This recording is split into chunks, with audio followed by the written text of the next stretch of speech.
আল্লাহ রাব্বুল আলামিন আমাদের সকলকে জান্নাতুল ফেরদাউসের মেহমান হিসাবে কবুল করে নিন। আল্লাহ আমাদেরকে ক্ষমা করে দিন, বলুন আমিন। আপনারা যারা রাস্তায় বা দোকানে আছেন তাদেরকে প্যান্ডেলে এসে বসে আলোচনা শোনার জন্য বিনীত আহ্বান জানাচ্ছি।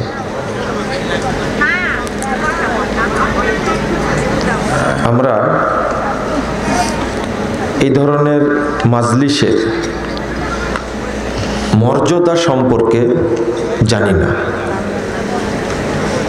বা জানার চেষ্টাও করি না। যদি উপলব্ধিটা থাকতো তাহলে এলাকার সব মানুষই এসে অংশগ্রহণ করত। মা বোনরা কথা বলছেন কেন?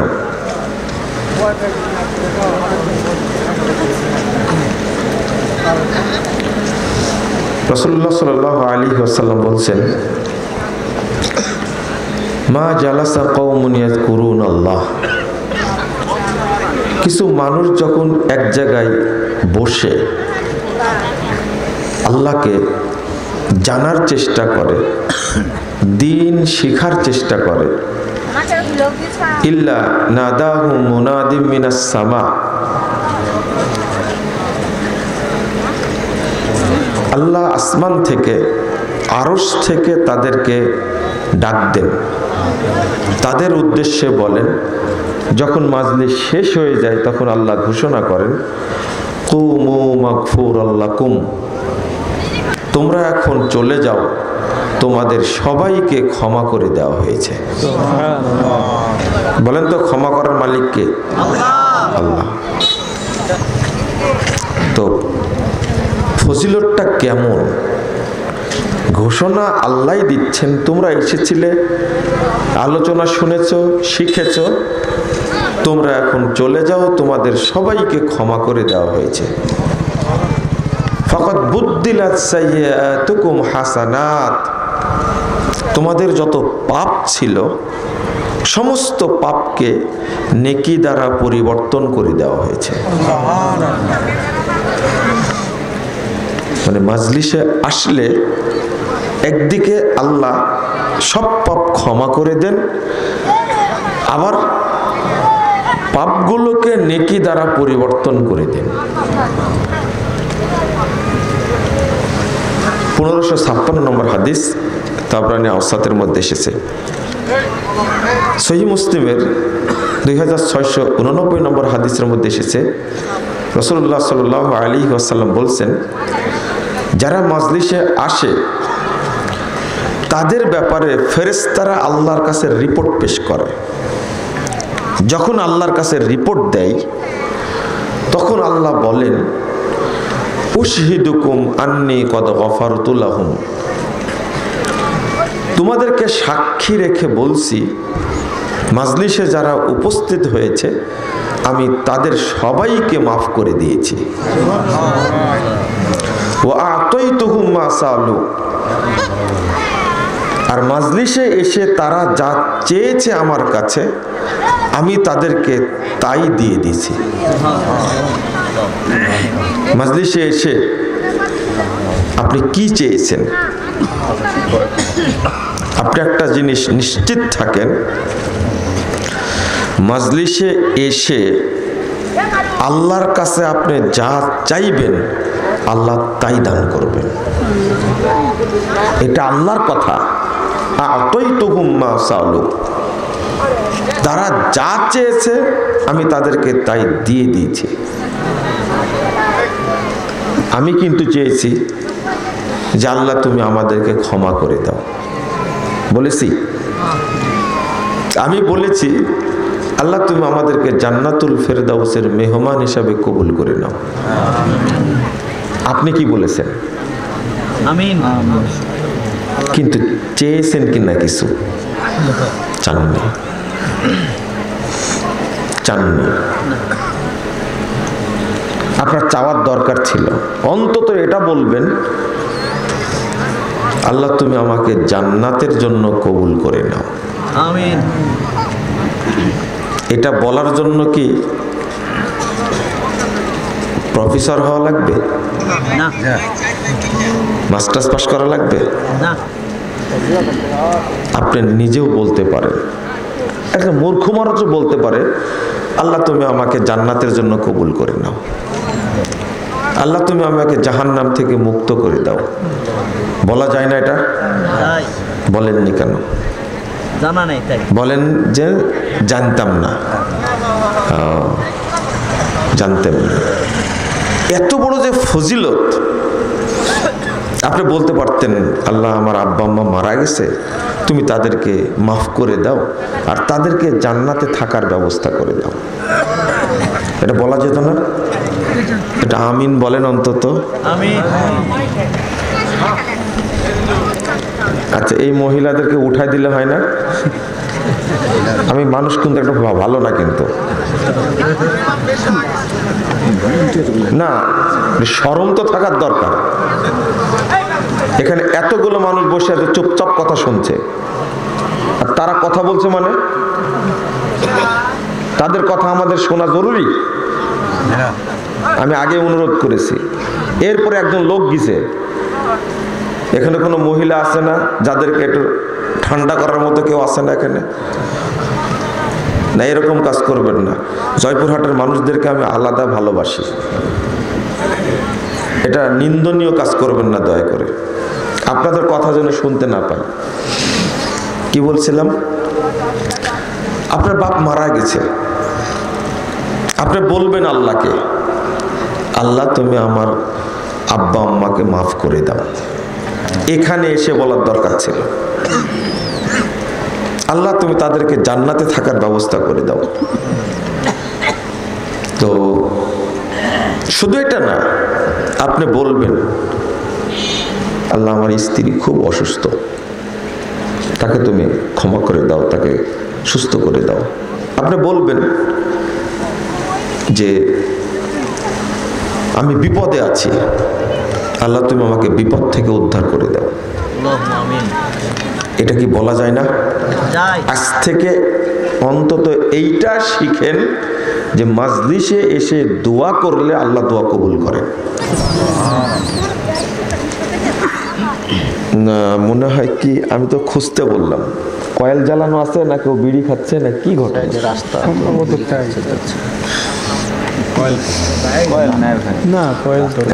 দমটা বন্ধ হয়ে যাচ্ছে যে, এই জন্য বলছি। মোকাররমও বলছে, বললো না?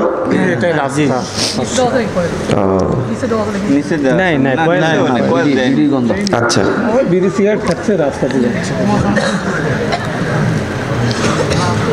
আল্লাহ আর একটি কথা বলেন, ওয়াজারতুহুম মিম্মাস্তাজারু, আর তারা এখানে আসার কারণে যে কষ্টটা পেয়েছে, সময় দিয়েছে, এই পরিশ্রমের কারণে আমি তাদেরকে পূর্ণ নেকি দান করলাম।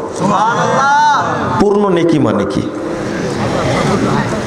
মানে যে নেকি হলে আপনি জান্নাতে যেতে পারবেন, সেই পরিমাণ নেকি আল্লাহ দান করবেন আপনাকে। মানে এই মাজলিসের মর্যাদা।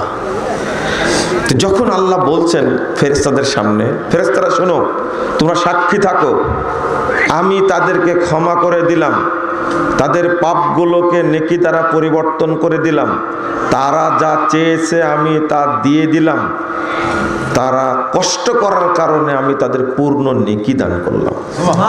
এক টানা এগুলো বলতে থাকেন আল্লাহ।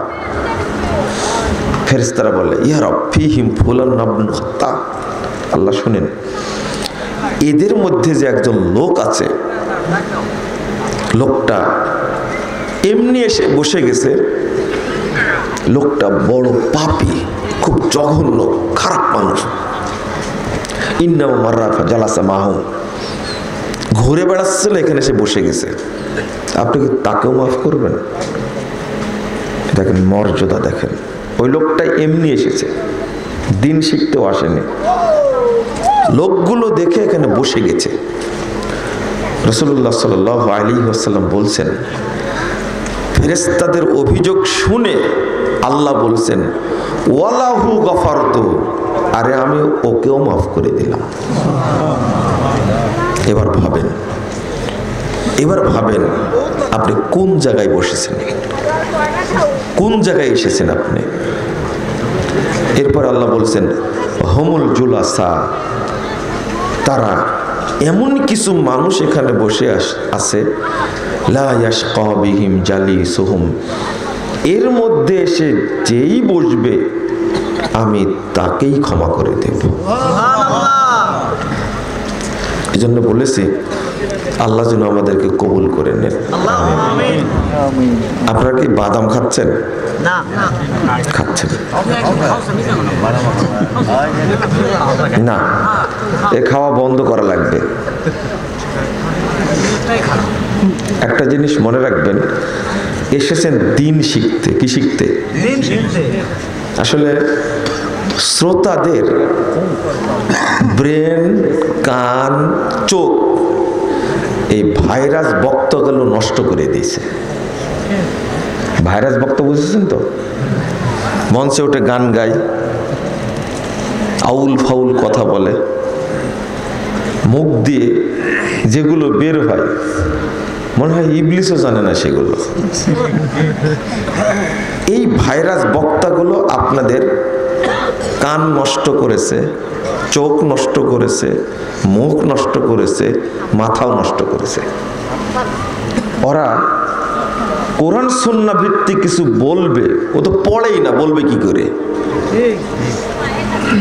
বোঝা যায় না ও পড়াশোনা করেছেন, কথা বললে তো বোঝা যায়। মূর্খের মতো এমন ভাবে কথা বলে, এটা আপনি কল্পনাও করতে পারবেন না। তা আমরা তাদের আওয়াজ শুনে, ওয়াজ তো না, আওয়াজ শুনে আমাদের প্রেক্ষাপটটাও খারাপ হয়ে গেছে। আমি আজকে কথা বলবো ঈমানের পরিচর্যার উপরে, ঈমানের পরিচর্যা। তবে তার আগে আমি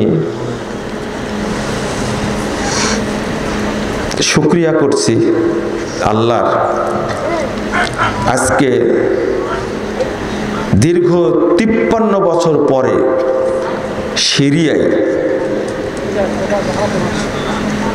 শিয়া নুসাইরি কাফের শাসক বাশার আল আসাদের পতন হয়েছে। এই জন্য আলহামদুলিল্লাহ বলি, এত খুশি হয়েছে। এই বাশার আল আসাদ আর তার বাপ আসাদ, এই দুইজন মিলে এই সিরিয়ার সুন্নি সালাফি মুসলমানদের উপরে কঠিন অত্যাচার করেছে। আজকে তার পতন হয়েছে। এটা একটা বিশেষ দিন আমাদের জন্য। যদিও বাংলাদেশের কিছু মানুষ ভাববে যে বাশার একজন মুসলিম শাসক, তার পতন করল, এটা তো প্রশংসা করা ঠিক হলো না।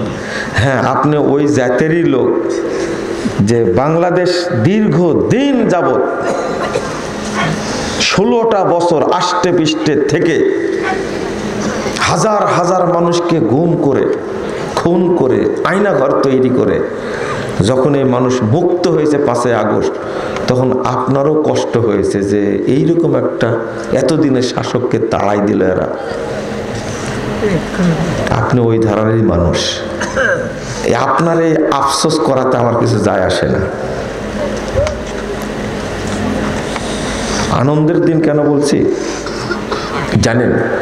এত ভালো লাগছে আজকে একটা ভিডিও দেখে, আমার কাছে পাঠাইছে আমার এক শিক্ষক, আমাদের এক প্রতিষ্ঠানের শিক্ষক পাঠাইছে।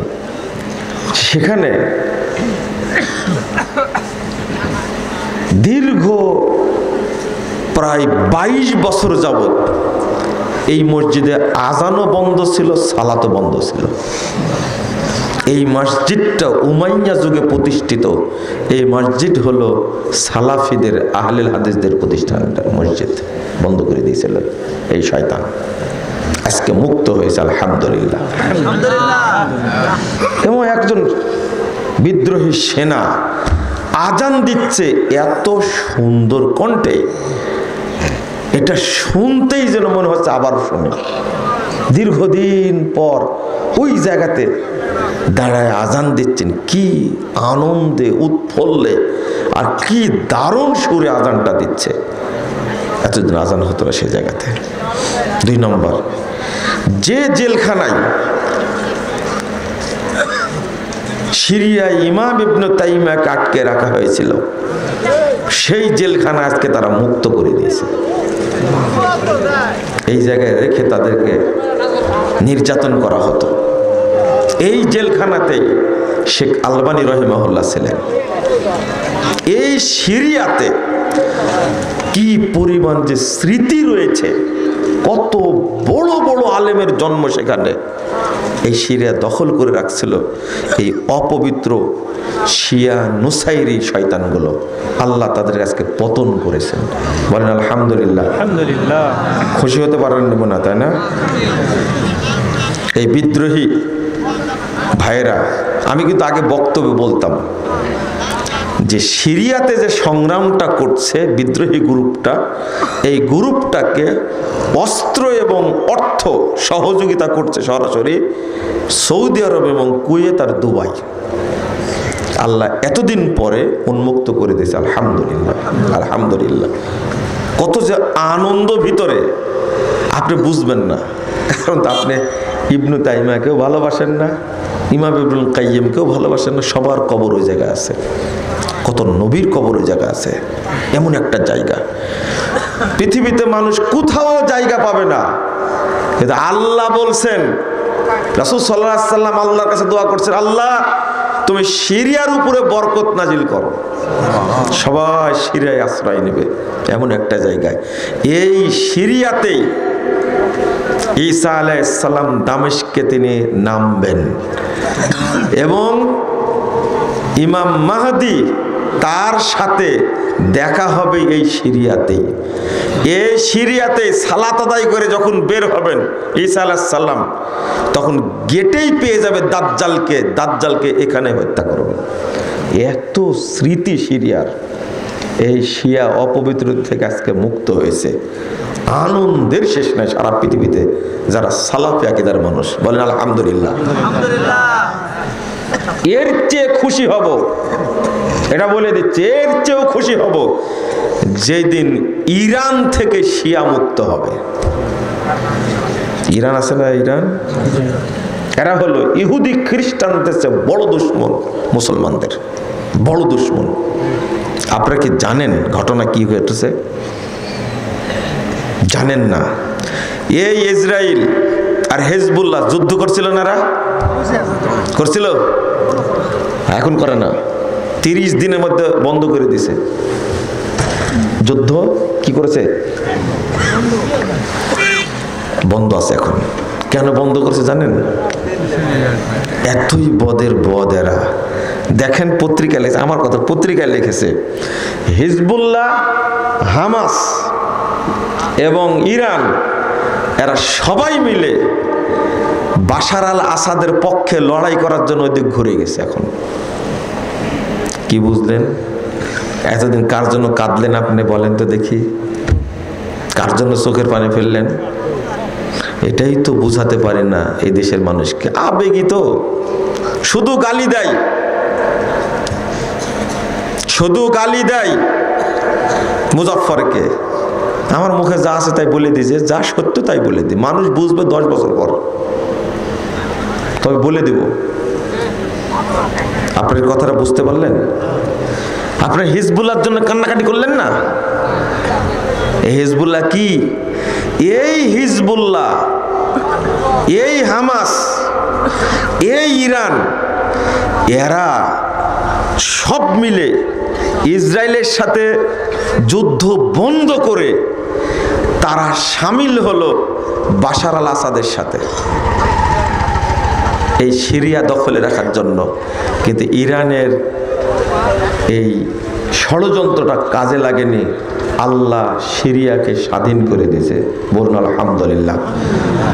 তুমি যদি মুসলমানের বাচ্চা হও, আর জীবনে কখনো হিজবুল্লাহর পক্ষে কথা বলবে না।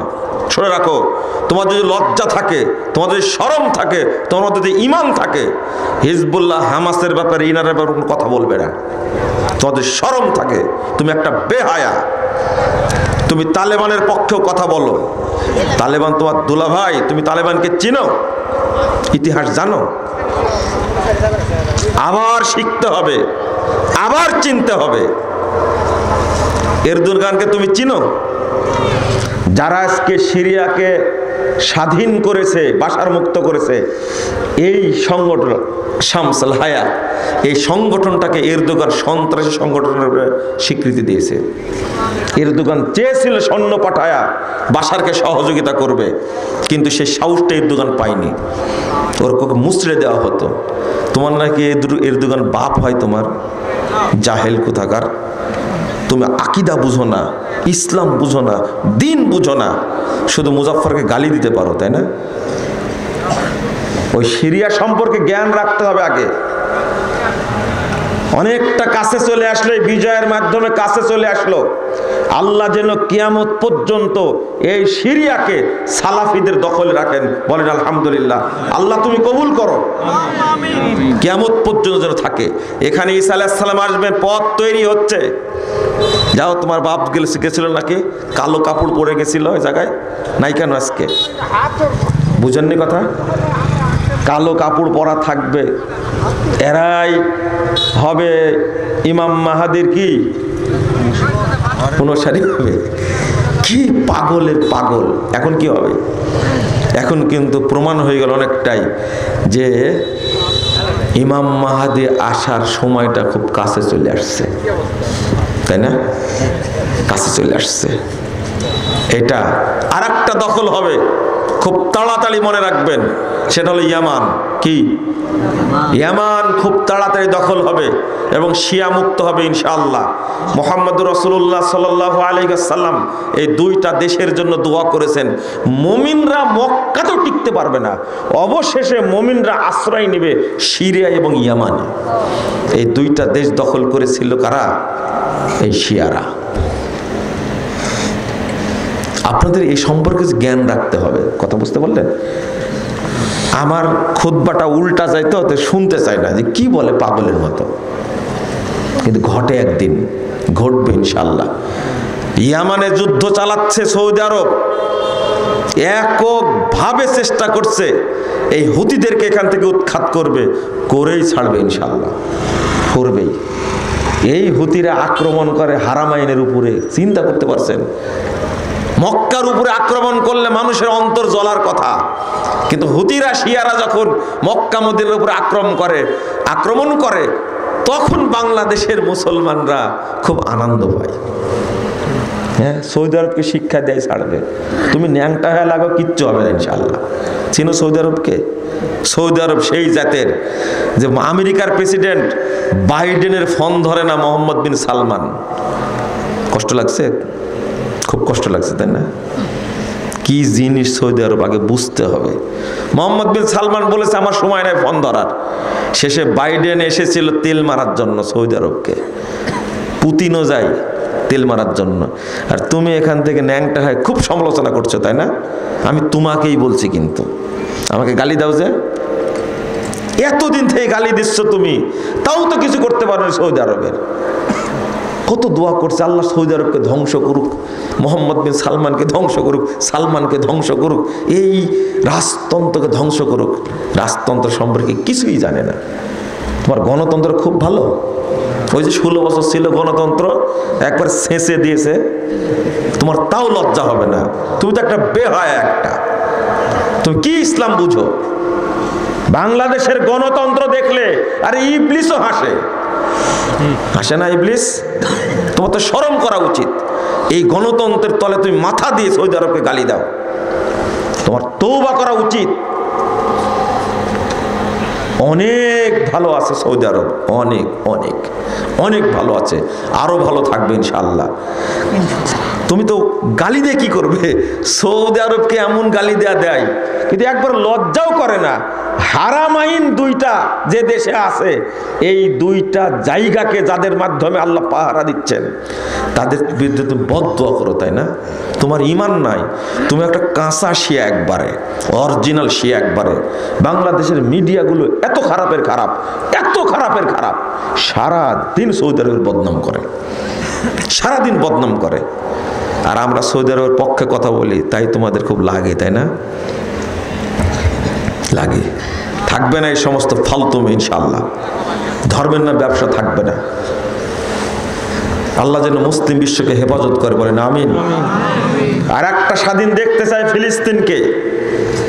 এই ফিলিস্তিন দ্রুত স্বাধীন হবে ইনশাআল্লাহ, হবে। এই ইসরায়েলদেরকে আল্লাহ ধ্বংস করবেন, ধ্বংস করেই ছাড়বেন ইনশাআল্লাহ। কত যে অপতথ্য, কত নোংরা তথ্য ছড়াই এগুলোর ব্যাপারে। বাংলাদেশের মানুষ শিক্ষা অর্জন করবে না, করবে। তালেবান সম্পর্কে বলছিলাম, কষ্টটা পেলেন? এই তালেবানরা সালাফি মুসলমান যারা আছে সেখানে এদেরকে বন্দি করে রাখছে, সব মসজিদ তালা দিয়ে দিছে। তালেবানরা আহলে হাদিসদের সমস্ত মাদ্রাসা বন্ধ করে দিয়েছে। সরকার গঠনের আগেই এই তালেবানরা সবচেয়ে বড় আলেম আহলে হাদিসদের, সালাফিদের বড় আলেম শেখ মুতাওয়াক্কিল, তাকে এবং তার বড় ছেলেকে গুম করে 7 দিন পরে টুকরো টুকরো করে তার দেহটা ফেরত দিয়েছে। এরা হলো মাজার পূজারী। কি পূজারী? মাজার পূজারী। বাংলাদেশে যেমন মাজার পূজার বিরুদ্ধে কথা বললে এক শ্রেণীর টুপিওয়ালা খেপে যায় না? কাদের উপর খাবে? আহলে হাদিসদের উপরে। এই জাতের হলো তালেবানরা। সব মূর্তি ভেঙ্গে চুরমার করে দিয়েছে, বৌদ্ধ মূর্তি ভেঙ্গে চুরমার করে দিয়েছে, যিশু মূর্তি ভেঙ্গে চুরমার করে দিয়েছে, তারপরে হিন্দুদের মূর্তি ভেঙ্গে চুরমার করে দিয়েছে। কিন্তু মাজারগুলো এমন তাজা হয়েছে, এমন তাজা হয়েছে। তাহলে আপনি কি বলবেন? এরা মুশরিক না? বাংলাদেশে যারা মাজার পূজা করে তারা মুসলমান না মুশরিক? যারা মূর্তি পূজা করে তারা মুসলমান না মুশরিক? এটা বুঝবেন কোন দিন আপনি? আর মাজার পূজার বিরুদ্ধে বললে বাংলাদেশের টুপিওয়ালারা কি খেপা খেপে। এই ছেলেরা যারা বিশ্ববিদ্যালয় কলেজে পড়াশোনা করে, হাই স্কুলে, প্রাইমারি থেকে নিয়ে সব ছেলেরা বেরিয়ে গেল, মাত্র কয়েকদিনের মাথায় সব ছেলে মাঠে নামলো। 5 আগস্টের পরে 2 ঘন্টার মধ্যে সারা দেশ থেকে শেখ মুজিবের যত মূর্তি ছিল ভেঙ্গে সব চুরমার করে দিয়েছে। দেয়নি? কি এটা কি তাওহীদ প্রতিষ্ঠার জন্য করেছে, না শেখ মুজিবের উপরে ক্ষোভ ছিল তাই করেছে? বেটির পাপের উপরে উঠে গেছে, তাই না? কিন্তু না, তোমাদের যদি তাওহীদের জ্ঞান থাকতো তাহলে আগে ভাঙতে কি মজা। তাহলে তোমাদের এই বিপ্লবটা তাওহীদের উপরে হয়নি। তাওহীদের উপরে হলে আগে মাজার ভাঙ্গাটা ফরজ ছিল। মুজিবের মূর্তিকে কেউ সেজদা করে এটা আমার জানা নাই, থাকতে পারে, কিন্তু বাংলাদেশের কোটি কোটি মানুষ মাজারে সেজদা করে, করে না? এরা ঈমান চুরি করে। সব মাজার একদিন ভেঙে দিতে হবে ইনশাআল্লাহ। বলেন ইনশাআল্লাহ। ডক্টর ইউনূস যতদিন আছে ততদিন বলে যায়, পরে যা হয় হবে ইনশাআল্লাহ। নাহিদ আর আসিফ যতদিন আছে বলে যায় শুধু। আমি বলছি তোমরা আর একটা আন্দোলন করো, বলছে না বিপ্লব আর একটা হবে। সারজিৎ বলছেন, কি বলছে? জীবন দেওয়ার জন্য আর একবার প্রয়োজনে মাঠে নামবো। আর একবার আর মাঠে নামার দরকার নাই, একবারে মাঠে নামতে হবে যখন বাংলাদেশে আর কোনো এই মাজার পূজা, কবর পূজা থাকবে না। গণতন্ত্র, সমাজতন্ত্র, ধর্মনিরপেক্ষতা, জাতীয়তাবাদ সবগুলো কবর দিয়ে এ দেশকে পবিত্র করা লাগবে। হবে না? স্বাধীন 3 বার হলো। মূল স্বাধীনতা এসেছে 47-এ, এরপরে 71-এ এসে খুয়ায় দিয়েছিলেন, 24-এ এসেছে, কিন্তু পূর্ণ হয়নি। আমার দাবি আর একবার বাংলাদেশ স্বাধীন হবে যেদিন এদেশে তাওহীদ প্রতিষ্ঠিত হবে ইনশাআল্লাহ। ইউনূস যতদিন আছে, ইউনূস সাহেব যতদিন আছে ততদিন বলে যায়, খালি বলতে দেন, গলা তো আর ধরবে না কেউ এখন ইনশাআল্লাহ। খুতবা দিয়েছি কত, 5 আগস্টের ঘটনা, 3 আগস্ট খুতবা দিয়েছি। এক আলামিন মসজিদে গণভবনের সামনে খুতবা দিছি। খুতবা দেওয়ার পরে ডিজিএফআই এনএসআই কি ভাষায় আমাকে কথা বলল, আর বলল আর জীবনে এখানে খুতবা দিতে আসবেন না, 5 আগস্ট যেতে ওরাই নেই। বুঝতে পারলেন? এত অত্যাচার করতে হয় না ভাই, কি অহংকার! দেখতে দেখতে 15 বছর, সামনে আরো 5 বছর, মানুষ বাঁচে কয় বছর? রহু ওবায়দুল কাদের। চিন্তা করতে পারছেন কিভাবে বলছে কথাগুলো? এত অত্যাচার করতে হয় না। লা হাওলা ওয়ালা কুওয়াতা ইল্লা বিল্লাহ। কাদের সাহেবকে পাওয়াই যাচ্ছে না। আমি আপনাদের বলছি তো শুনছেন না কথাটা। ফখরুল সাহেবের উপরে মামলা করেন, পাওয়া যাবে না। কোথাও উনি লুকায় রাখছেন, বলেছে না? যা বলে তাই করে, যেহেতু বলেছে ঠাকুরগাঁয়ের বাসায় যাবে, মনে হয় আছে। ফখরুল সাহেব কি বলছেন? আপনি কই, বাসায় তো আসলেন না। মনে পড়ে আপনাদের কি চলছে এইগুলো বলেন তো দেখি। লা হাওলা ওয়ালা কুওয়াতা ইল্লা বিল্লাহ। মাঝে মাঝে কিছু কিছু নেতাবৃন্দের সাথে দেখা সাক্ষাৎ হয়, এই জন্যই বলছি। আমি আপনাদের বলছি সচেতন হওয়ার জন্য। মনে থাকবে? আমি কি ভোট চাইতে আসছি মনে করছেন? না, ভোটারদেরকে সাইজ করতে আসছি। শেষে বলতে মানে আমি বিষয়ে ঢোকার আগে বলতে চাচ্ছিলাম মহিলাদের উপর একটা কথা। জামাতে সালাত আদায় করা পুরুষের জন্য কি ফরজ? পুরুষের জন্য কি ফরজ? মসজিদে যাওয়া কি ফরজ পুরুষের জন্য। যদি না যায় মসজিদে, জামাতে সালাত না পড়লে তার সালাত হওয়ার সম্ভাবনা নাই। নাই, আমি এটা পরে বুঝাবো আপনাকে। আপনি যদি হুজুরও হন, আপনি যদি কাবা ঘরের ইমামও হন, জামাতে নামাজ না পড়লে কবুল হবে না, সম্ভাবনা নাই। 1 নম্বর। কিন্তু মহিলাদের জন্য কি জামাত ফরজ? মসজিদ ফরজ? আপনি জোহর কয়টায় পড়েছেন? একটাই। আপনার ওয়াইফ কয়টায় পড়েছে? সত্যটা বলবেন। 3টায়। মাশাআল্লাহ। আমি তো এরকম উত্তর চাচ্ছিলাম। ওয়াইফ হলে কি হয়েছে? সত্যটা বলবো। আমি আপনাকে না স্বীকার না করলে বলতাম একটু ফোন দিয়ে জানেন আজকে জোহর কয়টায় পড়েছো।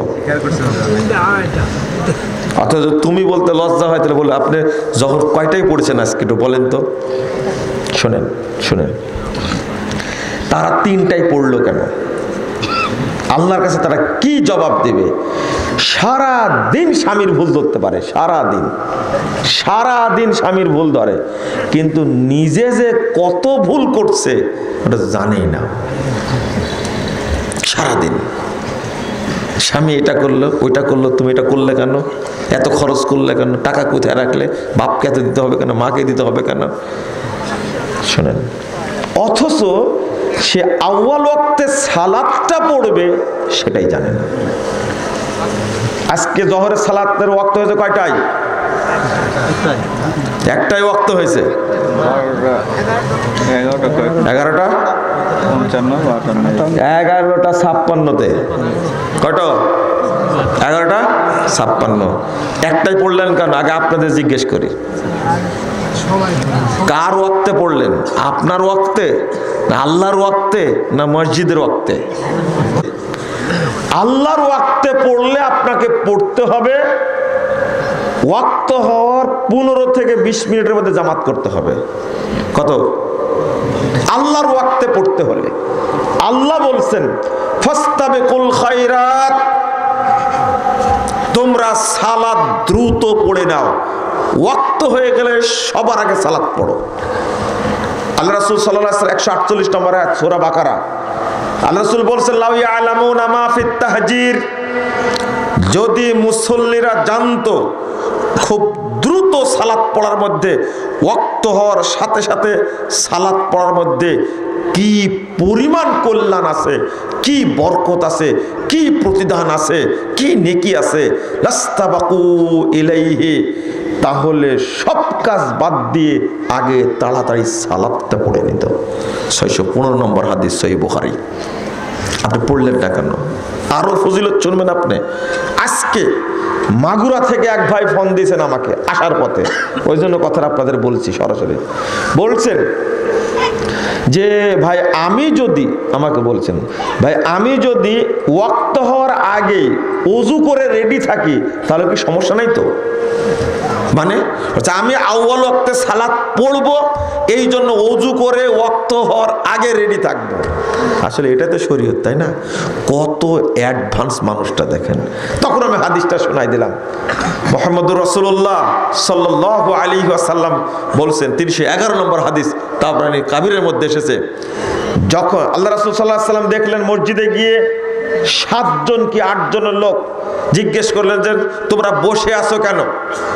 তোমরা এখানে মা আজরাসাকুম, তোমাদেরকে কিসে বসা রাখছে? রাসূল সাল্লাল্লাহু আলাইহি ওয়াসাল্লাম প্রশ্ন করাতে তারা বললেন নাহনু আনতারজুস সালাহ, আল্লাহ রাসূল আমরা সালাতের ওয়াক্তের জন্য অপেক্ষা করছি, ওয়াক্ত হলেই সালাত আদায় করে নেব।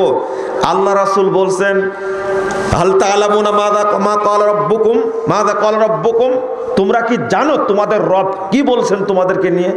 মাত্র কয়জন? 7 জনকে নিয়ে আল্লাহ বলছেন। তখন রাসূল সাল্লাল্লাহু আলাইহি ওয়াসাল্লাম বলছেন তোমরা কি জানো তোমাদের ব্যাপারে আল্লাহ আরশ থেকে কি বলছে? বলেন সুবহানাল্লাহ।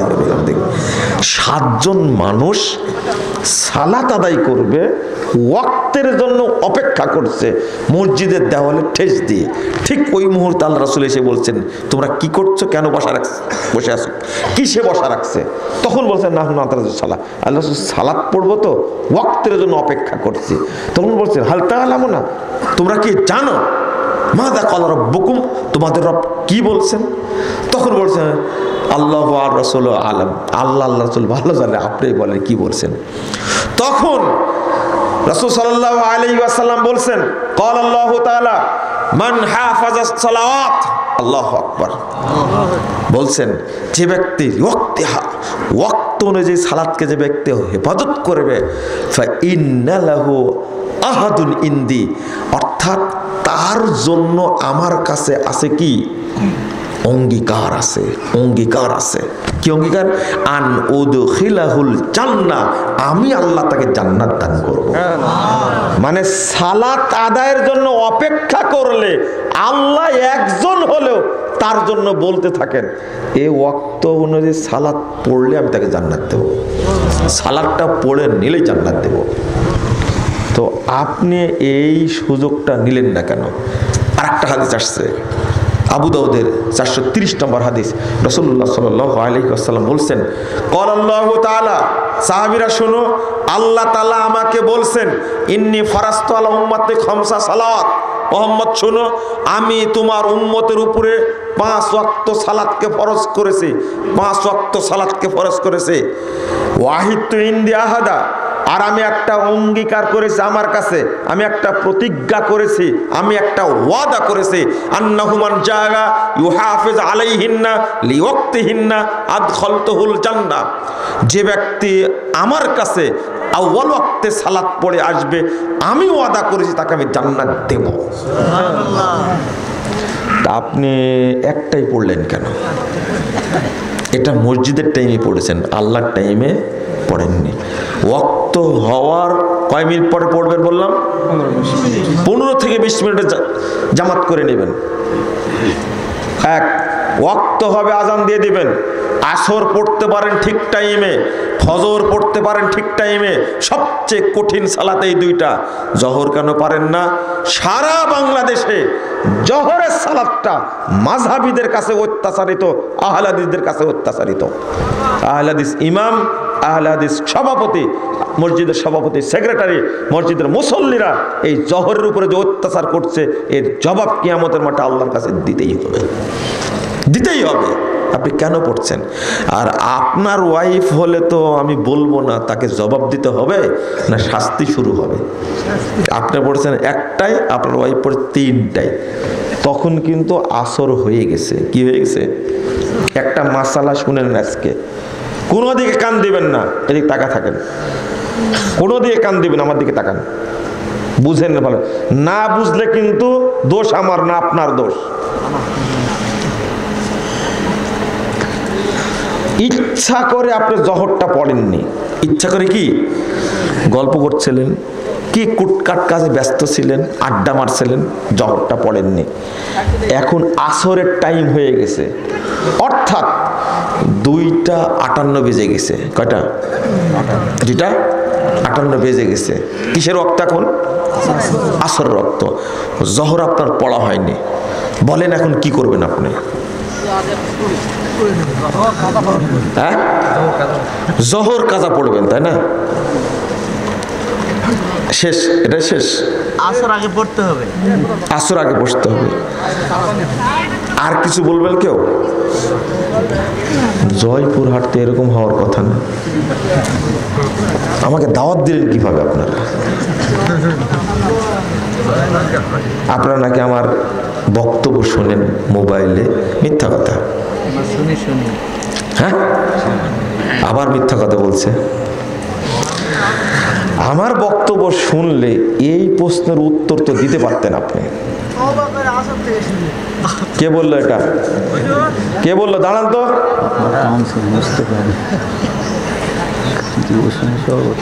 মোস্তফা ভাই নাকি ওটা?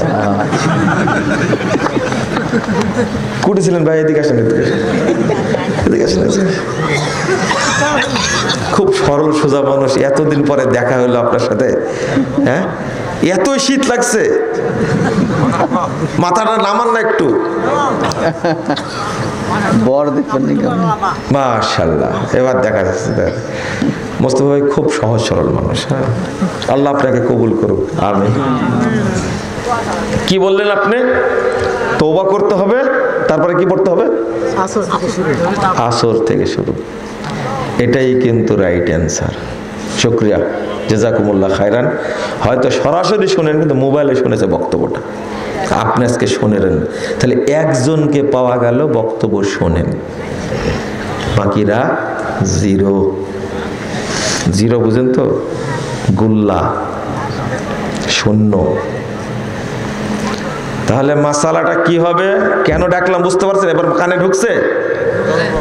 আর জহর নাই, আপনার হুকুম এখন আপনি কাফের। কি? এখন কাফের আপনি। হতে পারে আপনি 80 বছর যে নামাজ পড়েন, এক ওয়াক্ত সালাত ইচ্ছা করে পড়েননি, টাইম পার হয়ে গেছে। 22,128 নম্বর হাদিস, মুসনাদে আহমদ। আল্লাহ রাসূল বলছেন, লা তাতরুকান্না সালাতান মাকতুবাতান মুতাআম্মিদান।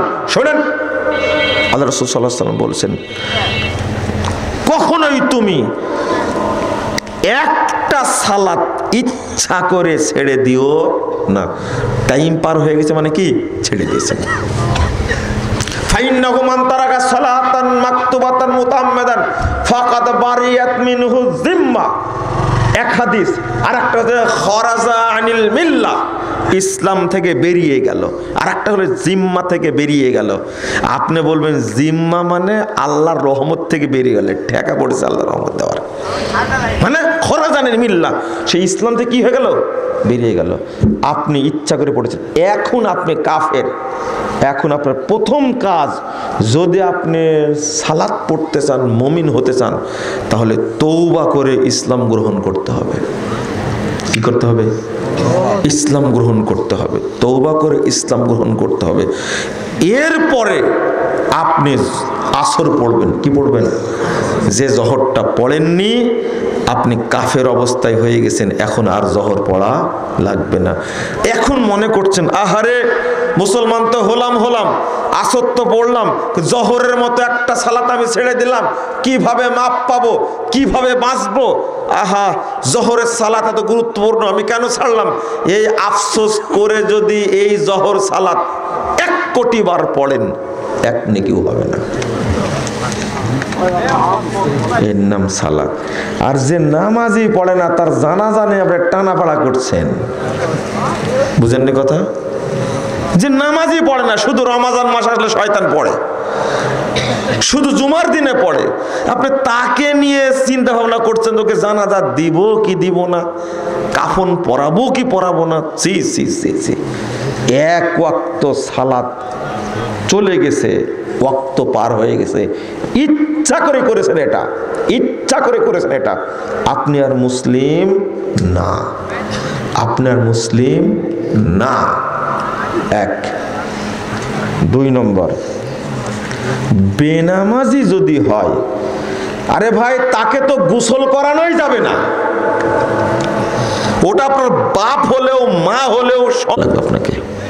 আপনি কাফন যে কিনবেন, এই কাফনের টাকার হিসাব দেওয়া লাগবে আপনাকে। কাফনই বলবে, কাফনই সাক্ষী হবে আপনার।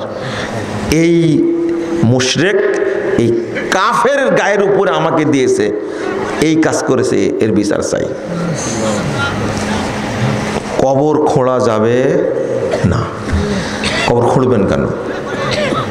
গোরস্থানে তার কোনো জায়গা আছে?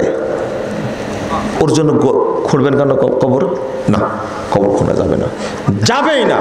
আর কোনো নামাজি যদি জানা যায় যান, তাহলে এই মুশরিকের জন্য দোয়া করলে দোয়াটাই হারাম। কাফের জন্য দোয়া করা জায়েজ না হারাম? হারাম। আপনি দোয়া করলেন কেন? আপনি কেন? পৃথিবীর সব ইমাম যদি তার জানাজা পড়ে তবু কাজ হবে না। আর আপনি তো অপবিত্র মানুষ, আপনি কেন গেলেন জানাজাতে? বেনামাজি মারা গেছে, তার জানাজায় যাবেন না। যদি যান তাহলে জবাব আপনাকে দিতে হবে। আপনার বাপ মরে গেছে বেনামাজে, একবার কাফনে জড়ায় মসজিদের সামনে নিয়ে চলে আসছেন, আগে আপনার বিচার হবে।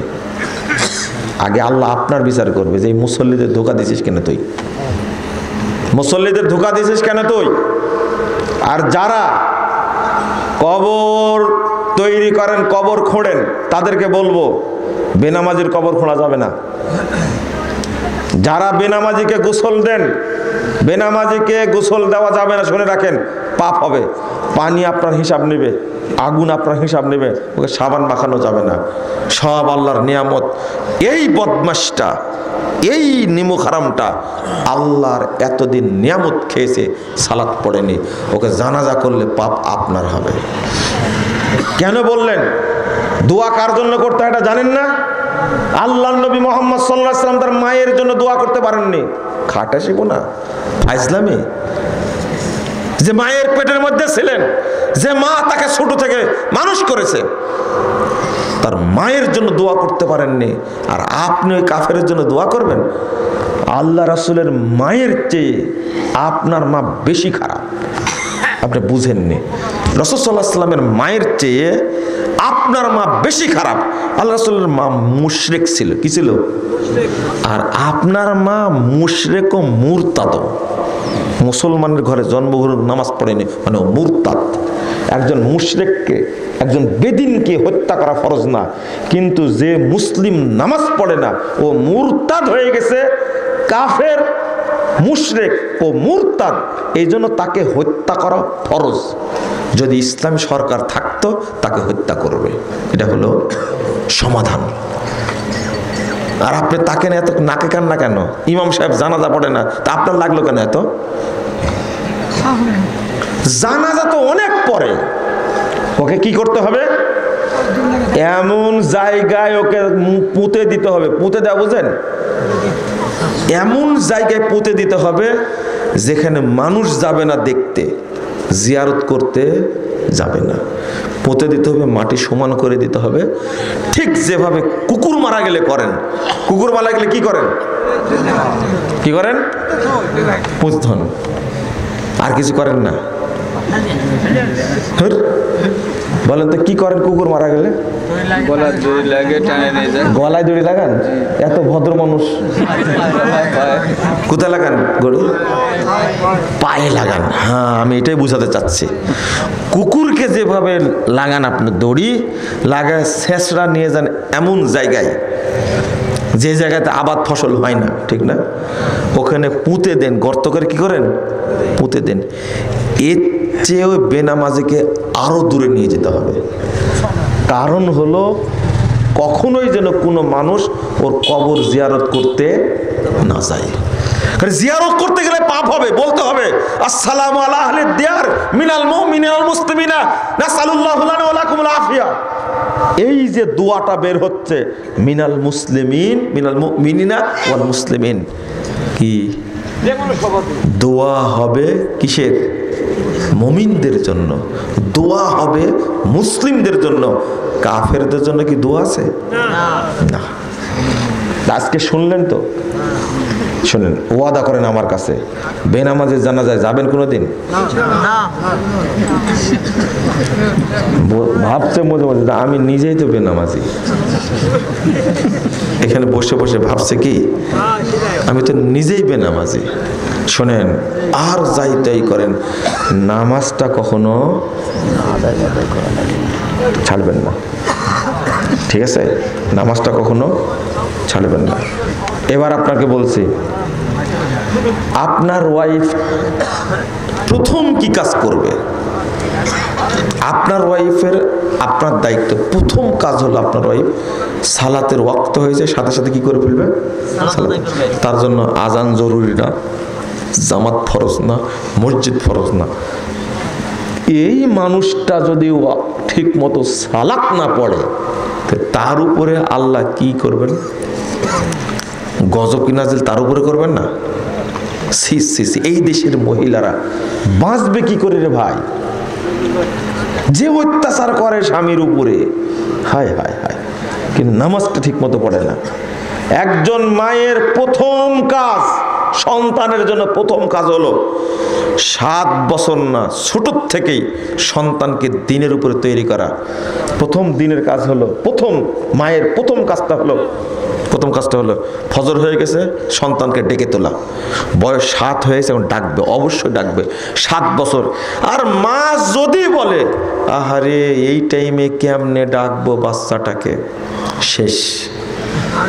এই মাকেই, এই ছেলেটা যখন মা বুড়ি হয়ে যাবে, বাপ যখন বুড়ি হয়ে যাবে, বুড়া হয়ে যাবে, তখন এই ছেলেটা বাপের প্রতিশোধ নেবে, বাপের সাথে খারাপ অন্যায় করবে, বৃদ্ধ হয়ে যাবে, বেশি কথা বলবে, দিবে ধমক, এত কথা বলো কেন, চুপ থাকো, নাউযুবিল্লাহ, আস্তাগফিরুল্লাহ, বলবেই।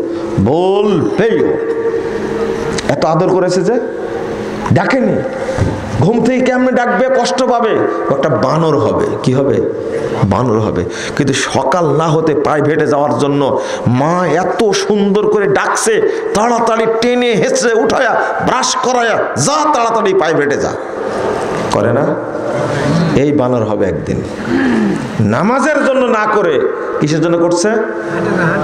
ওই যে কিন্ডারগার্টেনে পড়াবে, প্রাইভেটে যাওয়ার জন্য পড়াচ্ছে, এ বানরই হবে। বানর মানে বুঝতে পারছেন তো, জাফর ইকবালের মতো হবে। বাপ মা নাম রাখছে কত সুন্দর, জাফর ইকবাল, কি সুন্দর নাম। এই হারামখোর পড়াশোনা করে প্রফেসর হয়ে বলছে আমি বানর থেকে জন্ম নিয়েছি। আপনি বলছেন কেন? আপনার সন্তানকে বানাচ্ছেন, আপনার সন্তানকে বানর বানাচ্ছেন আপনি। আমি তো বুঝতে পারছি না, আমি বললে কষ্ট পান কেন আপনি? আপনি বানর তৈরি করছেন এইভাবেই। আল্লাহর নবী সাল্লাল্লাহু আলাইহি ওয়াসাল্লাম বলেছেন, ইন্নাল্লাহা ইউবগিযু কুল্লা আলিমিন বিদ-দুনিয়া জাহিলিন বিল আখিরাহ। জামিউস সাগীর গ্রন্থে, হাদিস গ্রন্থের 1879 নম্বর হাদিস, সনদ সহিহ।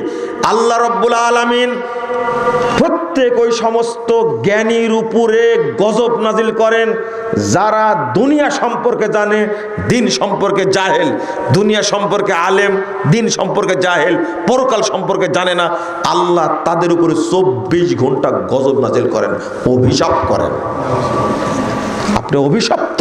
আমি এই জন্যই তো বলছি, কারণ অনার্স পাস করেছেন, মাস্টার্স করেছেন, আপনি পিএইচডি করেছেন, এরপরে আপনি পড়তে পড়তে পড়তে বিসিএস ক্যাডার হয়েছেন, হওয়ার পরে সচিব হয়েছেন, বড় পদের অধিকারী হয়েছেন, হওয়ার পরে আলেমকে দেখলে আপনার গায়ে আগুন জ্বলে। একজন কোরআনের হাফেজকে দেখলে আপনি সহ্য করতে পারেন না, সবসময় ট্রিট করতেই থাকেন, এরা হলো ফকিরি বিদ্যা পড়েছে, ভিক্ষা করে খায়। আপনার তুচ্ছ তাচ্ছিল্য দেখে প্রমাণিত হয় আপনি মানুষ না, আপনি অভিশপ্ত একটা মানুষের পেট থেকে আপনি জন্ম নেননি। কিসের শিক্ষা এটা?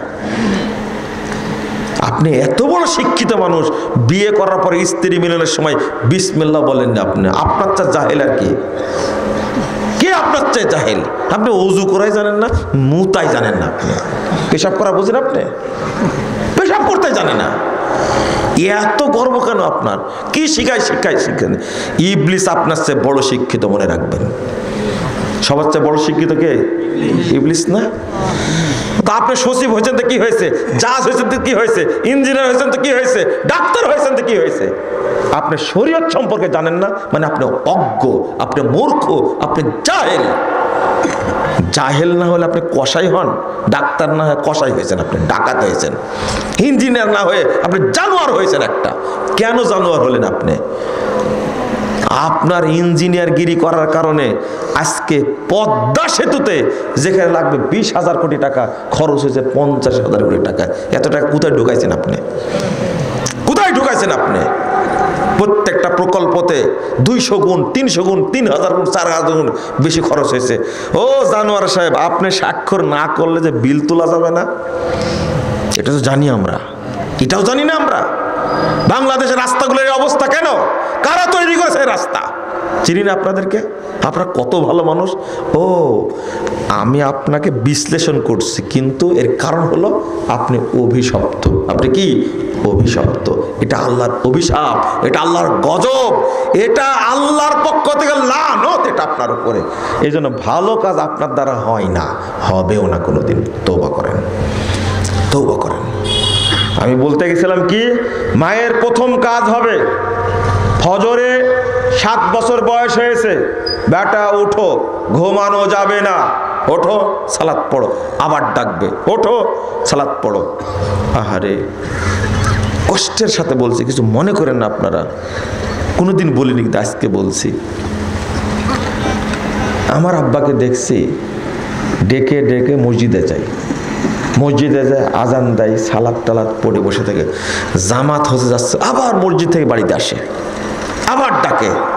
আমি এখনো পৃথিবীতে সবচেয়ে যে মানুষটাকে ভয় করি সেটা আমার বাপ। এখনো বেঁচে আছেন, এখনো মুরব্বী, আমি এখনো ভয় করি, কোনো ছাড় নেই। আপনি কি ভাবতে পারেন?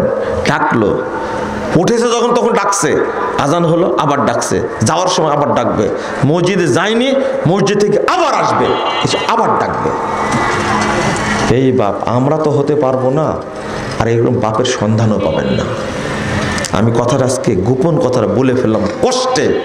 অথচ আমাদের বাপ মায়েরা, বর্তমানের বাপ মায়েরা যারা, তারা মনে করে আরে বাচ্চাটা ঘুমাচ্ছে, কেমনে ডাকি, ওর 18-20 বছর বয়স, হুঁশি নাকি হয়নি, ও কোন মহিলার সাথে প্রেম করে বাচ্চা নিয়েছে ও বাপ মা জানেই না, ও নাকি এখনো শিশুই আছে, 4-5টা মেয়ের সাথে ওর সম্পর্ক, মেয়েদেরকে ধর্ষণ করে, ও নাকি বাচ্চাই আছে এখন পর্যন্ত।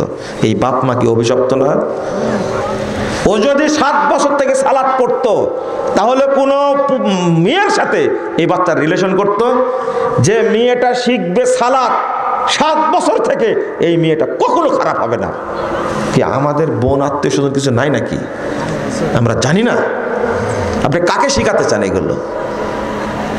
আপনি কি বলেন? এটা মায়ের প্রথম কাজ। এই জোহরের সালাতের টাইম হয়েছে, সালাত পড়ো। বাহিরে আছে ছেলে, ফোন দিবে, আব্দুল্লাহ কোথায় আছো, সালাতের টাইম হয়েছে, আগে সালাত পড়ো। আর এটা মায়ের 1 নম্বর দায়িত্ব, 1 নম্বর দায়িত্ব, 1 নম্বর দায়িত্ব। যদি জীবনটা সুখময় করতে চান, প্রথম দায়িত্ব হবে এই 5 ওয়াক্ত সালাত আমার সন্তানরা পড়ছে কিনা। ওয়াক্ত হবে, সাথে সাথে মা রেডি, এই ওয়াক্ত হয়ে গেছে, সালাত পড়ো। কে কোথায় আছো? বাড়িতে নাই, সালাত পড়েছো, সালাত পড়ে দাও। এটা মা প্রথম করবে। মাত্র 3 বছরে কর্মসূচি পালন করলে বাকি 80 বছর তার এইভাবে যাবে ইনশাআল্লাহ। বুঝেন মনে হয় কথাটা? শিখান আগে, আপনি শিখান ব্যর্থ হয়েছেন আপনি।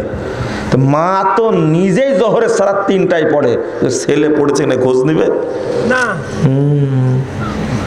মা অন্য সব খোঁজ দিতে জানে।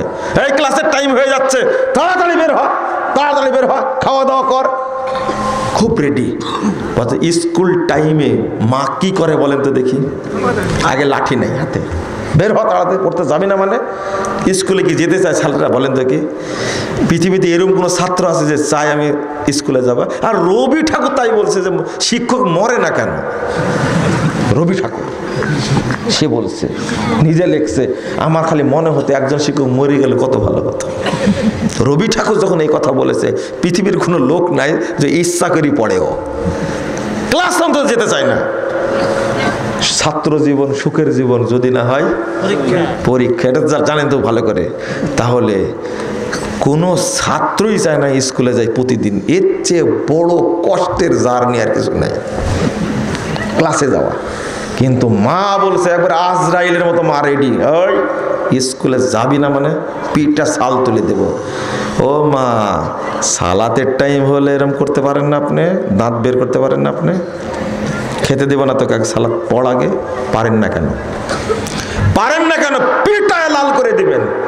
স্কুলে না গেলে মারতে হতে হবে, এইটা আল্লাহ বলেননি, রাসূল বলেননি। কিন্তু সালাত না পড়লে কি বলেছেন? পিটাও, তাদের লাগাও পিটনে একবারে। আপনি কি বুঝলেন? প্রথম কাজ কর্ম, একজন মায়ের প্রথম কর্মসূচি কি বলেন তো? কি বললাম? প্রথম কর্মসূচি কি বললাম? সালাত পড়া, বাচ্চাদেরকে কি করা। আর ও তো নিজের দায়িত্ব পালন করবে, দায়িত্বের কথা বললাম। প্রথম দায়িত্ব হলো বাচ্চাদের উপরে ঠিক টাইমে, সালাতের টাইমে সালাত পড়ে নেওয়া। কিন্তু কোনো মা এটা পারে না, বাকি কাজ করে। এই যে ক্লাস করে আসলো, মনে করেন দুপুরে খেতে না খেতে বিকালে প্রাইভেট, এই রেডি হ তাড়াতাড়ি, টিচার চলে এসেছে, দেখছেন ও রেডি, কিন্তু তাড়াতাড়ি জামা কাপড়গুলো রেডি করে দিয়ে সাথে সাথে বলবে তাড়াতাড়ি প্রাইভেট আসছে, প্রাইভেট আসছে। তাও কি প্রাইভেট পড়বে? অঙ্ক পড়বে। কি পড়বে? বীজগণিত পড়বে, পাটিগণিত পড়বে, ইংরাজি পড়বে। এই জন্য মার রেডি একবারে। আমার দাদা ইংরাজি বলতেন তো, তাই বলতেছি, দাদার ভাষা। আরে হুজুর, এই টাইমে মায়েরা বেল হলে ওঠে। মাশাআল্লাহ, যে আমার পক্ষের লোক তাহলে আছে এখনো। মায়েরা দেরি করে ওঠে। আদায় আমাকে কেউ টাকা দিবেন না, মানুষ বুঝে কে আদায় করে আর কে বক্তব্য দেয়, মানুষ বুঝে না। দেখেন আমি কিন্তু বক্তব্য দিতেই পারিনি। কয় মিনিট গেছে? 1 ঘন্টা গেছে কেবল। ছোট্ট যে বিষয়টা বোঝাতে চেয়েছিলাম ওটা করে বুঝা, একটু রাগ করলেন। মহিলারা আজকে সারাদিন গালিগালাজ করবে আমাকে, করেন তবু ভালো হয়ে যান। ওয়াক্ত হলে সালাত আদায় করবেন, বলেন ইনশাআল্লাহ। আল্লাহ তুমি আমাদেরকে তৌফিক দান করো, বলেন তো। আবার আল্লাহ আমিন বলছে ইনশাআল্লাহ না। এই দেখেন কি অবস্থা, দেখেন সূরা ফাতিহার পরে কি বলেন? আমিন। তার আগে কি? কালকে শুরু করেন সূরা ফাতিহা যখন বলবে ইমাম সাহেব, গায়রিল মাগদুবি আলাইহিম ওয়ালাদ-দাল্লিন আল্লাহুম্মা আমিন, কালকে বলবেন তো এখানে বললেন কেন? এত বড় দোয়া, তাই বলছেন আমিন। আর এখানে ছোট একটা দোয়াতে আবার যোগ করছেন আল্লাহুম্মা, মানে খালি যোগ করাই বুঝেন আপনারা। তাহলে শুধু কি বলবেন? আমিন। আমিন মনে থাকবে? থাকবে না। একটু পরে যদি বলি তখন আবার মারবেন আল্লাহুম্মা আমিন। মুসাফা করাই শিখেন না এখন পর্যন্ত আপনি? মুসাফা করার সময় 2 হাত দেন, লজ্জাও নাই, শরমও নাই, হাওয়া নাই, বুদ্ধি নাই, বোধও নাই, মানে একবারে হাবলা। আপনি মুসাফাটা সঠিকভাবে করতে পারেন না, তা আপনি কি বলবো? শিক্ষিত বলবো আপনাকে? আল্লাহ যেন আমাদেরকে আউয়াল ওয়াক্তে সালাত পড়ার তৌফিক দান করেন, আমিন। আল্লাহ তৌফিক না দিলে তো কেউ পারবে না, পারবে কি? আগে বলি ইমামদেরকে যেন আল্লাহ তৌফিক দান করে একবারে। ঠিক বলছেন কেন? বন্ধু মানুষ তাই বলতেছি। কয়টা আজান দেন?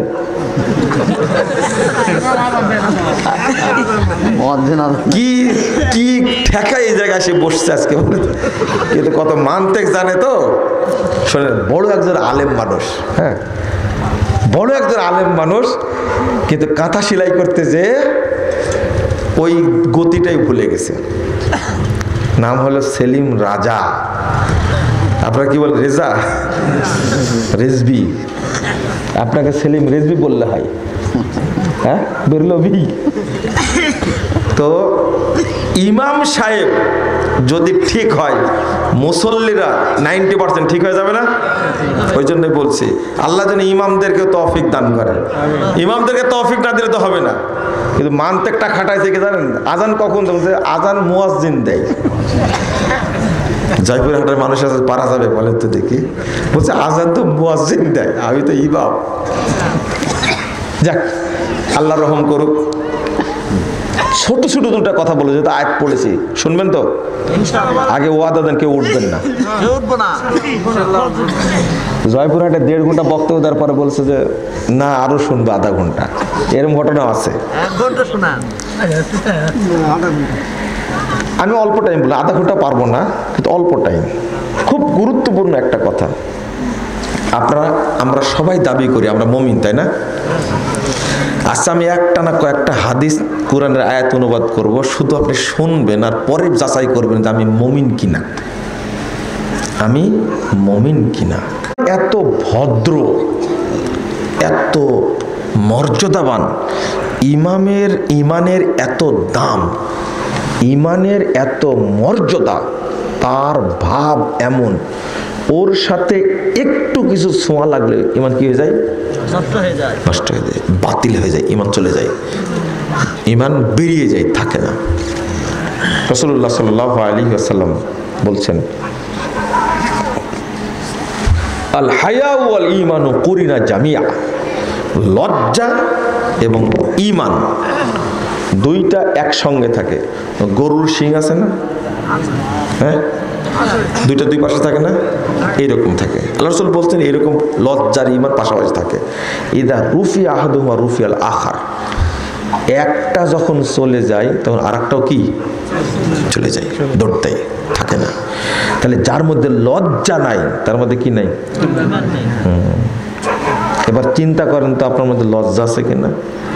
লজ্জা নাই, আপনার লজ্জা নাই। মনে করেন একটা মহিলা, তার যদি লজ্জা থাকে, সে কি পেট দেখাতে পারে মানুষকে? পিঠ দেখাতে পারে? সে কি মাথার চুল খুলে একবারে নরমালি, আরে বুরকা তো দূরের কথা, ওড়না তো দূরের কথা, কিছুই নাই, পুরোটাই ফাঁকা, পোশাক তো দূরের কথা, ও ফতোয়া পরে আছে, শর্ট ফতোয়া। বলেন তো এই মহিলা নাকি নামাজ পড়ে, ওর ঈমান আছে? নাই, ওর লজ্জা নাই। লজ্জা থাকলে, যেমন কিছু মহিলা কথা বলছিল আমরা শুনলাম, আপনি বলেন তো লজ্জা আছে কিনা? নগদ নগদ, বাকি না। বলেন তো লজ্জা নাই মানে কি? ঈমান নাই, ঈমান নাই। থামেন, আরো বলছি, খালি শুনেন। এটা 58 নম্বর হাদিস, মুস্তাদরাক হাকিমের মধ্যে এসেছে। রাসূলুল্লাহ সাল্লাল্লাহু আলাইহি ওয়াসাল্লাম বলেছেন, লা ইয়াস্তামিআনি ফি কলবি আবদিন আল ঈমানু ওয়াল হাসাদ। 3109 নম্বর হাদিস, নাসের মধ্যে এসেছে। দুইটা জিনিস কখনো আদমের অন্তরে এক জায়গায় হয় না, হিংসা আর ঈমান। হিংসা আর ঈমান। যার অন্তরে হিংসা আছে তার অন্তরে কি নাই? তাহলে কি বুঝতে পারলেন আপনি? হিংসা যার মধ্যে আছে তার মধ্যে ঈমান নাই, নাই নাই নাই। 9 নম্বর হাদিস, পরের হাদিসটা, আল্লাহ রাসূল সাল্লাল্লাহু আলাইহি ওয়াসাল্লাম বলেন, লা ইয়াস্তামিউ আশ-শাহু ওয়াল ঈমান ফি কলবি আবদিন। আল্লাহ রাসূল বলেছেন কৃপণতা আর ঈমান কখনো এক জায়গায় থাকে না। যে ব্যক্তি কৃপণ, সে কি বখিল, যে ব্যক্তি, তার মধ্যে কি নাই? ঈমান নাই। এই বখিলের ঈমান থাকলে দরিদ্র মানুষকে দান করত, কিন্তু বখিল যেহেতু ঈমান নাই, এই জন্য তাকে দান করতে উৎসাহিত করে না। আল্লাহ রাসূল সাল্লাল্লাহু আলাইহি ওয়াসাল্লাম বলছেন, আল হায়া ওয়াল ইয়ু শুবাতুম মিনাল ঈমান। 2027 নম্বর হাদিস, 2027 নম্বর হাদিস তিরমিজির মধ্যে এসেছে। আল্লাহ রাসূল বলছেন, আল হায়া ওয়াল ইয়ু শুবাতুম মিনাল ঈমান। লজ্জা এবং অল্প কথা, লজ্জা এবং অল্প কথা যে বলে, এই ব্যক্তি মুমিন, এই ব্যক্তি মুমিন। ওয়াল বাযাউ ওয়াল বায়ানু শুবাতুম মিনান নিফাক। আল্লাহ রাসূল বলছেন, যে ব্যক্তির মুখ খারাপ, মুখটা খুবই অশ্রাব্য ভাষা বের হয়, আপনি যে ভাষায় কথা বলেন, আপনি আপনার স্ত্রীকে এত নোংরা ভাষায় গালি দেন, আপনার স্ত্রীর কাছে না শুনলে বোঝা যাবে না আপনার মুখ থেকে কেমন ভাষা বের হয়। এত নোংরা ভাষায় গালি দেয়, মনে হয় যে আপনি বস্তিতে জন্ম নিয়েছেন। বস্তি বুঝেন? এত খারাপ ভাষা কাকে বলবে? যখন দুই রিকশাওয়ালা ঝগড়া লাগবে তখন শুনবেন। দুই মহিলা যখন গ্রামে ঝগড়া লাগবে তখন বুঝবেন ভাষা কাকে বলে। যার মুখ থেকে খারাপ ভাষা বের হয় ওই ব্যক্তি কি? মুনাফিক। ওই ব্যক্তি কি? মুনাফিক। ওই ব্যক্তি কি? মুনাফিক। ওয়াল বায়ান, আর যদি বক বক করে সারাদিন এত কথা বলে। মুনাফিকদের সংখ্যা কেন বেশি হয়েছে দেখেন। ভদ্র মানুষ বলছে আমি মনে হয় কথা বেশি বলে ফেললাম, আমি একটু কথা বেশি বলি। কেমন জাহেলের জাহেল, কথা বললে বলে কি আমি একটু কথা বেশি বলি, বলে ক্রেডিট নিতে চাই। বেয়াকুব, তুমি তো মুনাফিক। এই কথা কে বলছেন? আমি বলছি? কে বলছেন? রাসূল সাল্লাল্লাহু আলাইহি সাল্লাম বলছেন যে বক বক করে, বেশি কথা বলে, সে কি? মুনাফিক। ওর মধ্যে ঈমান আছে? অর্থাৎ যে মুখ দিয়ে খারাপ ভাষা প্রয়োগ করে এই ব্যক্তি মুনাফিক, ঈমান নাই। যে ব্যক্তি বেশি কথা বলে সে ব্যক্তি কি? মুনাফিক, তার মধ্যে ঈমান নাই। যে ব্যক্তি অশ্রাব্য ভাষায় কথা বলে তার মধ্যে কি নাই? খারাপ কথা আপনি হাসতে হাসতে বলে ফেলেন, এরকম লোক আছে না? আচ্ছা আছে। সি সি সি, ও মুনাফিক একটা, ও মুনাফিক, ও মুনাফিক, ও মুনাফিক। কয়টা হলো তাহলে? আল্লাহ রাসূল সাল্লাল্লাহু আলাইহি সাল্লাম বলছেন ইজা জানাল আব্দ, বান্দা তখন জিনা করে, খরাজা মিনহুল ঈমান ফাকানা ফাওকা রাসিকা যুল্লাহ, ঈমান বেরিয়ে চলে যায় জিনা যখন করে। যে ব্যক্তি, এই দেখেন, যে ব্যক্তি দুই চোখ দিয়ে মোবাইল হাতে ধরে উলঙ্গ মহিলার ছবি দেখে, এই ব্যক্তির মধ্যে ঈমান আছে? নাই। আপনি টেলিভিশনের সামনে খবর দেখছেন, যে মেয়েটা খবর পড়ছে এই মেয়েটা এত সুন্দর গেটআপ দিয়ে সেজে গুজে আসছে, কিসের খবর শোনা? সারাদিন ওর দিকে তাকায় আছেন আপনি। বলেন তো আপনার ঈমান আছে কিনা? নাই। মুখ দিয়ে পরকীয়া কথা বলছেন কোন মহিলার সাথে, আপনি কি ঈমান আছে? নাই। আলা আইনানি জিনাহু ওয়ান নাজর, এটা হলো কাবিরা গুনাহ। দুই চোখ দিয়ে দেখা হলো কাবিরা গুনাহ, জিনা। জিনা দুই চোখের জিনা কি? দেখা। আপনি একটা মেয়ের দিকে তাকায় আছেন, এক বদমাশ বলছে, আমি বলছি যাই বাড়িতে বউ আছে না আপনার, এভাবে তাকাচ্ছেন কেন? তো বলছে যে এ বেশি সুন্দর না বাড়িওয়ালি বেশি সুন্দর দেখার জন্য। বলে তো মুনাফিক না? এ মুনাফিক না? বাড়িতে ওয়াইফ আছে, বাড়িতে তার বউ আছে, এরপরে অন্য নারীর দিকে ফেলফেলা তাকায়, ওর মধ্যে আত্মাই নাই। যদি থাকে শুকুরের আত্মা আছে, কুকুরের আত্মা আছে। ঠিক কেন? এত খারাপ, এত নিকৃষ্ট, এত জঘন্য সে অন্য মহিলার দিকে তাকাবে কেন? আর মহিলা তো খোলাই রেখে দেয় তাকানোর জন্যই। পুরুষদের ঈমান রক্ষা করা খুব মুশকিল। আমি আপনাকে বুঝাচ্ছি তো কি বুঝবেন? একটা মহিলা অন্য পুরুষের সাথে কথা বলে, গোপনে মোবাইলে কথা বলে, মুখের কথা বলা কি জিনা? মুখের জিনা কি? কথা বলা। আল্লাহু আকবার, নাউজুবিল্লাহ। আল উযুনানি জিনা হুয়াল ইসতিমা, দুই কানের জিনা হলো শোনা। যখন আপনি ইয়ারফোন নিয়ে কিছু শুনবেন তখন অবশ্যই খারাপ কিছু শুনবেন, অবশ্যই খারাপ কিছু শুনবেন। ইয়ারফোন দিয়ে কেউ কোরআন তেলাওয়াত শুনে এটা আমার জানা নাই। শুনতে পারে, ডিস্টার্ব হয় মানুষের, তাই শুনতে পারে, কিন্তু আমার জানা নাই। ইয়ারফোন দিয়ে মানুষ বক্তব্য শুনে এটা আমার জানা নাই। ভালো জিনিস ওপেন শুনতে চাই মানুষ। যখন ইয়ারফোন দেয় তখন কি, যাদের ইয়ারফোন আছে, যারা নোংরা কিছু শুনে, গান শুনে, বলে যে রবি ঠাকুরের গান না শুনলে আমার ঘুমই হয় না, লালন শয়তানের গান না শুনলে আমার কখনো তৃপ্তি হয় না। এরা হলো মুনাফিক, এরা বেঈমান, এরা মুনাফিক, এরা বেঈমান, এরা জিনা করে। কিসের জিনা এটা? কানের জিনা। ঈমান আছে? নাই। আহারে, কথা বলছে প্রেমিকার সাথে, দেখা হলো, হাত ধরলো, কি হাতের জিনা?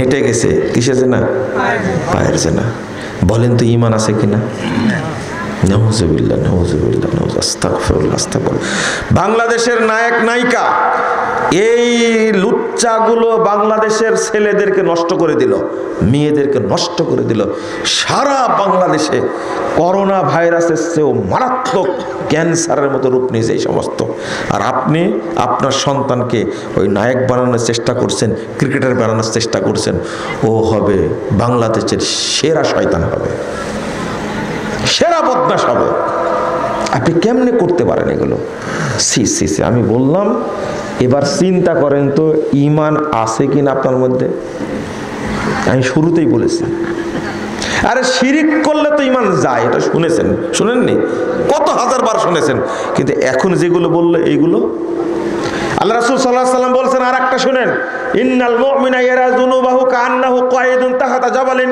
ইয়াখাফু আন ইয়াকা আলাইহি মুমিন ওই ব্যক্তি যে ব্যক্তি নিজের পাপকে মনে করে আমি পাহাড়ের নিচে বসে আছি যে কোনো সময় আল্লাহ পাহাড়টা ছেড়ে দিবে এই হলো মুমিন যে ব্যক্তি পাপকে সব সময় ভয় করে আহারে মিথ্যা কথা বলেছি জিনা করেছি পরকিয়া করেছি সুদ খেয়েছি ঘুষ খেয়েছি মানুষের অন্যায় করেছে মানুষকে মেরে ফেলেছে কত পাপ করেছি এই পাপের ভয়ে যে ভীতু থাকে মনে করে পাপটা পাহাড় আল্লাহ যে কোনো সময় ছেড়ে দিবে আমি মরে যাব এই ব্যক্তি হলো মুমিন ওয়াইনাল ফাজির ইয়ারা দুনুবাহু কাদুবা বিন মাররা আলা আনফিহি আর মুনাফিক ওই ব্যক্তি বেঈমান ওই ব্যক্তি যে ব্যক্তি পাপকে পরোয়া করে না পাপ করতেই থাকে বরং নাকের কাছ দিয়ে মাছি গেলে যেমন এইরকম করে ঠিক সে পাপকে এইরকম থোড়াই কেয়ার করে কিছুই মনে করে না যে অনর্গল পাপ করতে থাকে সে মুনাফিক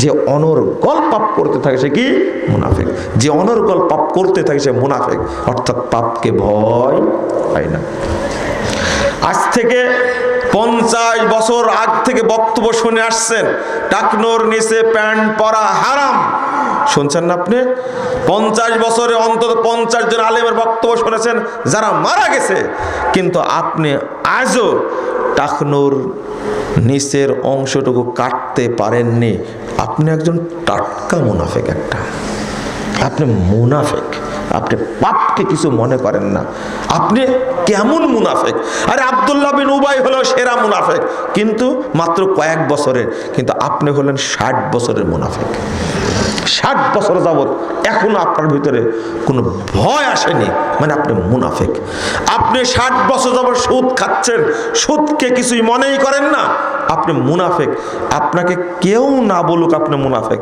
আপনি নিজে মনে করবেন আমি একটা মুনাফিক আপনি চাকরি করছেন সরকারি চাকরি 30 বছর যাবত ঘুষ খাচ্ছেন আপনি একটা মুনাফিক ঘুষকে আপনি কিছু মনেই করেন না ব্যাংকে চাকরি করছেন আর সুদ খাচ্ছেন কি পরিমাণ সুদ খাচ্ছেন আপনি বিদ্যুৎ অফিসে চাকরি করেন কাস্টমসে চাকরি করেন পাসপোর্ট অফিসে চাকরি করেন সচিবালয়ে চাকরি করেন ভূমি অফিসে চাকরি করেন আপনি ঘুষ খেতেই আছেন মানুষকে অত্যাচার করতে আসেন টাকা না দিলে স্বাক্ষর করেন না আপনি 40 বছর যাবত এই কাজ করছেন আপনি একদম টাটকা মুনাফিক অরিজিনাল মুনাফিক একটা আপনি পাপকে পাপী করেন না জিনা করছেন 50 বছর যাবত মদ খাচ্ছেন 50 বছর যাবত আপনি পাপকে পাপী মনে করেন না আল্লাহর নবী বলছেন ও মুনাফিক মুনাফিক আমি মনে করি সে কাঁচা একটা মুনাফিক টাটকা একটা মুনাফিক একবার অরিজিনাল একটা মুনাফিক সে এত বছর যাবত পাপকে পাপ মনে করে না আপনি কি বুঝতে পারলেন বিষয়টা আপনি বুঝবেন না বলেন তো মুনাফিকের মধ্যে ঈমান থাকে না থাকে না থাকে তাহলে কি কি আসলো আবার ঘুরায় ধরি কি আসলো আবার ঘুরায় ধরি এক যার লজ্জা নাই তার সে কি বেঈমান যে ব্যক্তির হিংসুক সে কি বেঈমান যে ব্যক্তি কৃপণ বখিল সে কি বেঈমান যে ব্যক্তি বকবক করে সে কি বেঈমান ও মুনাফিক যে ব্যক্তির মুখ থেকে খারাপ ভাষা বের হয় আপনি যে কত ভালো ড্রাইভারকে জিজ্ঞেস করলে প্রমাণ হয়ে যাবে একজন বলছে যে আমাকে বলছে স্যার আমার স্যারের মুখের ভাষা এত খারাপ মানে দেখতে এত সুন্দর, জানেন চেহারাটা একবারে প্রিন্সের মতো। বলছে যে স্যারের মুখ খুব খারাপ। বলছে তাই নাকি, এত খারাপ? বলছে খারাপের শেষ নাই, মুখ দিয়ে যখন বের হয় কথা মনে হয় ইবলিশ এগুলো জানে না। ড্রাইভার নিজে বলছেন। তাহলে আপনাকে চিনে গেল না আপনি কেমন শয়তান। সি সি সি সি সি, আপনার নামাজ পড়ে কি লাভ? এই জন্যই তো আল্লাহ নবী বলছেন ইয়াতি আলান নাসে জামান, মানুষের সামনে একটা যুগ আসবে, একটা সময় আসবে, ইস্তামিউনা ইয়াসাল্লুনা ফিল মাসাজিদ, মানুষ দলে দলে মসজিদে যাবে, দলে দলে সালাত আদায় করবে, মসজিদ ভর্তি মুসল্লি থাকবে, ওয়ালাইসা ফীহি মুমিন, কিন্তু কোন মসজিদে একজন ইমানদার পাওয়া যাবে না। তাহলে কোন যুগ এটা? কোন যুগ এটা? লা হাওলা ওয়ালা কুওয়াতা ইল্লা বিল্লাহ। আস্তাগফিরুল্লাহ আস্তাগফিরুল্লাহ। আরেকটা বললাম কি, কেউ যদি নোংরা উলঙ্গ ছবি ল্যাংটা মহিলার দিকে তাকায়, ল্যাংটা না হোক একটা মহিলার দিকে আপনি তাকাইছেন, আপনি বেঈমান। বুঝাতে পেরেছি? আপনি জিনা করেন, আপনি বেঈমান। আপনি মুখে কথা বলেন, একবারে পুরুষ হলে নারীর সাথে কথা বলে, নারী হলে পুরুষের সাথে কথা বলে, পরকিয়া করে। এই ছেলে, তুমি যে তোমার বান্ধবীর সাথে এতদিন যাবৎ কথা বলে আসছো, একজন প্রশ্ন করে আমার কাছে হতাশ, 3-4 দিন যাবৎ ফোন দিচ্ছে আমাকে, যে আপনি যে বললেন বিয়ে তাকেই করা লাগবে, মানে আমাকে প্রশ্ন করেছে শেরপুরে যে এই ঘটনা, একটা মেয়ের সাথে সম্পর্ক ছিল, এখন